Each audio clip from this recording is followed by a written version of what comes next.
Welcome back to Kamar Garsi YouTube channel. Jadi teman-teman, episode kali ini kita mereview, pembahasan kita adalah review perahu plastik dan komplit dengan motornya.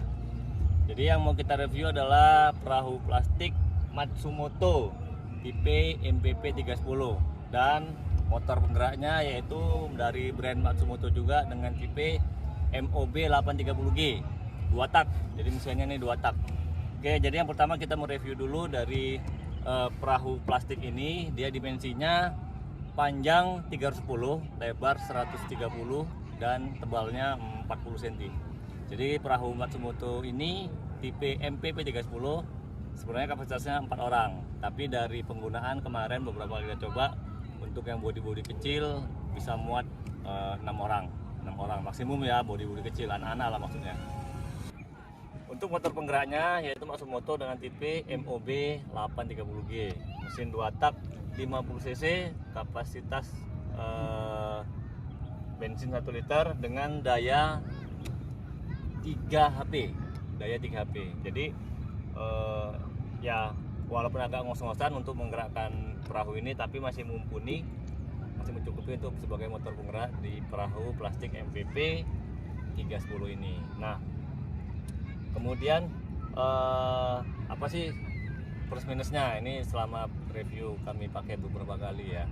Plus minusnya untuk perahunya sebenarnya overall untuk penggunaan sehari-hari, mancing, wisata, danau, sungai, laut ya masih rekomen lah untuk kita gunakan dalam penggunaan yang ringan-ringan ya. Namun dengan catatan perlu diketahui kapasitasnya 4 orang itu sebenarnya yang standar gitu. Kalau 6 orang tidak direkomendasikan kecuali yang posturnya kecil atau anak-anak.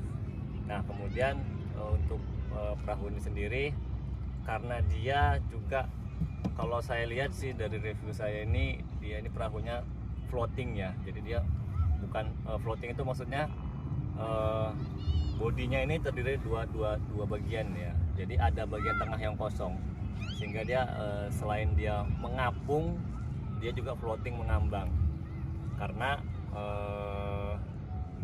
ada rongga di dalam perahu ini gitu. Nah, kemudian yang perlu dipastikan adalah ketika menggunakan perahu ini untuk dipastikan selalu menggunakan life jacket ya, khususnya untuk pengguna yang belum bisa berenang. Tapi kalau sudah berenang ya aman lah kalau dia nggak pakai life jacket ya, untuk mengukur sendirilah kemampuannya.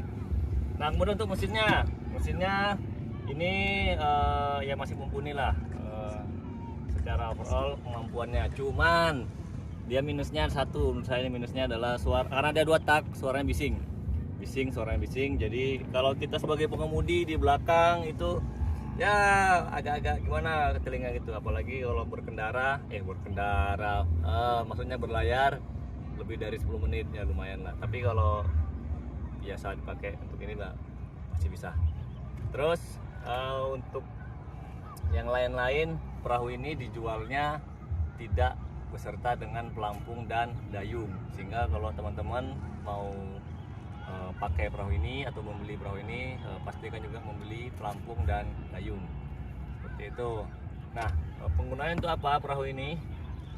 Selama ini kami gunakan untuk ya bertamasya ya, berwisata, wisata air, danau, sungai, laut dan sebagainya. Untuk sekarang ini kita berada di Danau Toba, tepatnya di Tongging, Danau Toba.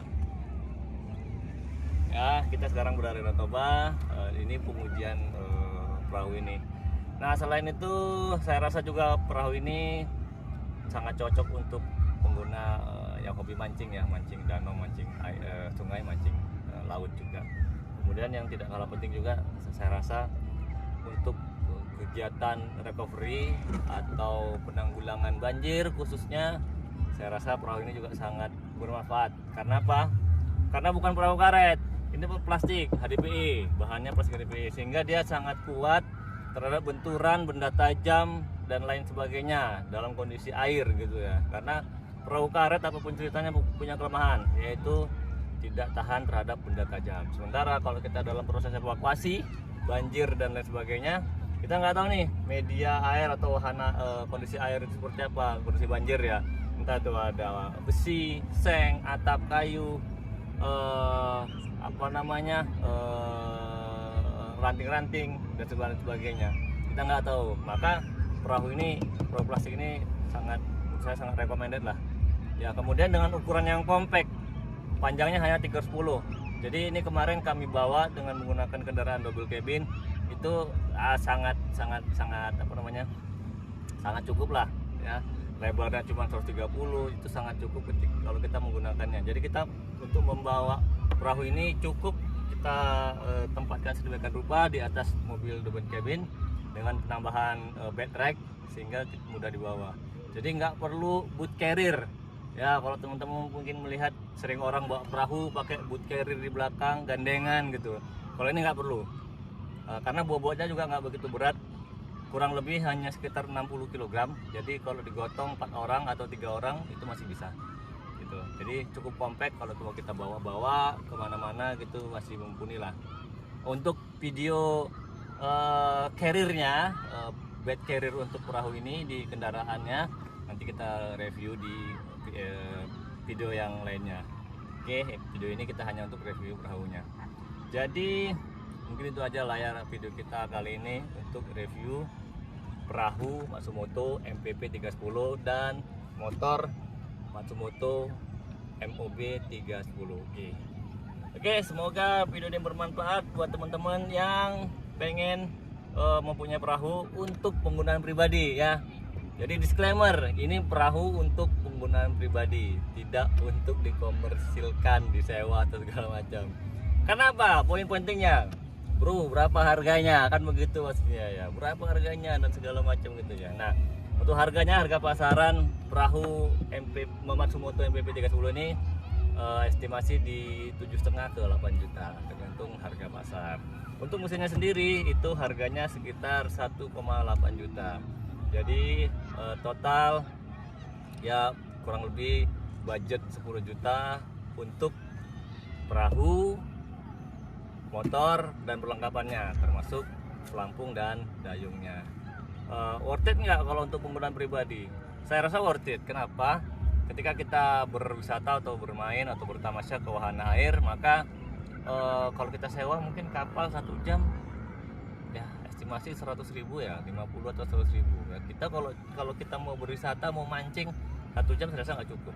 Untuk mancing aja butuh 3 jam misalnya, atau berwisata biar puas ya 3-4 jam satu harinya. Nah sudah kurang lebih 400.000. Nah kalau 400.000 dikalikan berapa kali kita bertamasya dan sebagainya, ya saya rasa kalau yang budgetnya mencukupi ya lebih worth it kalau kita punya perahu sendiri. Terus kalau ada pertanyaan masalah perizinan gimana bro, perizinan untuk perairan, karena kan kalau kendaraan di darat itu butuh perizinan di air, di darat sorry kalau kendaraan. Nah kalau di air sendiri saya sih belum menemukan satu regulasi atau peraturan mengenai penggunaan kendaraan di air, penggunaan kendaraan pribadi maksud saya. Artinya menurut saya sih ya, tapi tolong koreksi kalau salah.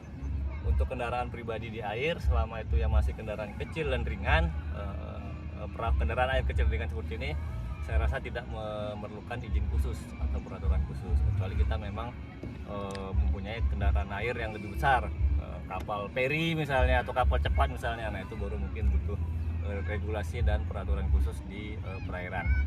Jadi itu aja review video kita kali ini.